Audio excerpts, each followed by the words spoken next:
प्रतिष्ठेच्या बनलेल्या नवी मुंबई पालिका निवडणुकीत देखील भाजपचाच वरचष्मा पाहायला मिळाला। एकनाथ शिंदेंना धक्का देत गणेश नाईकच मुंबईचे ठाणेदार ठरलेले आहेत। नवी मुंबईचे खरं तर माफ करा ठाणेदार ठरलेले आहेत। नवी मुंबईत भाजपचा 65 जागांवर विजय झालेला आहे। शिंदेंची शिवसेना नवी मुंबईत 42 जागांवर विजयी ठरलेली आहे।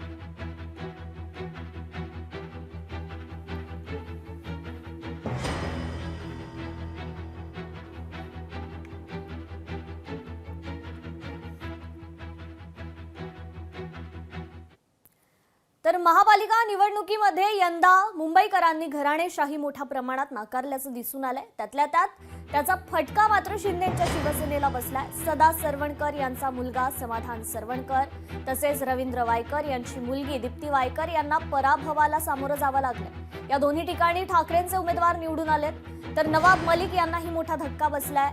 त्यांचे बंधू कप्तान मलिक पराभूत झाले, तर अरुण गवळी यांची मुलगी आणि अखिल भारतीय सेनेच्या उमेदवार योगिता गवळी यांचाही पराभव झाला। तर राहुल शेवाळे यांच्या वहिनी वैशाली शेवाळे यांचा काँग्रेसच्या आशा काळेंनी पराभव केलेला आहे।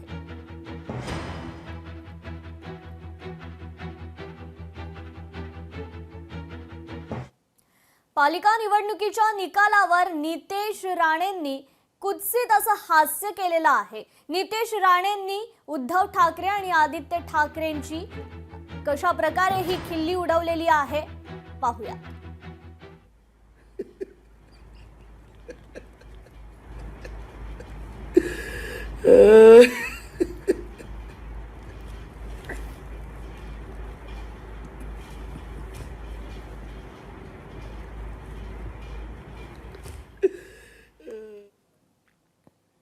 जय श्रीराम मालक महापूर बसण्याची पूर्ण पद्धतीने तयारी झालेली आहे। मी या सगळ्या महापालिकेच्या मतदार बंधू भगिनींना मनापासून आभार मानेन की आपण एक या सगळ्या महापालिकेवर जय श्रीराम आणि आय लव्ह महादेववाले जे काय विचाराचे जे महापौर बसवले, त्यामुळे निश्चित पद्धतीने आपल्या ह्या महाराष्ट्रातले देशातले वाकड्या नजरेने बघणारे हे जे कोण जिहादी होते त्या सगळ्या लोकांना एक कडक संदेश आज मिळालेला आहे।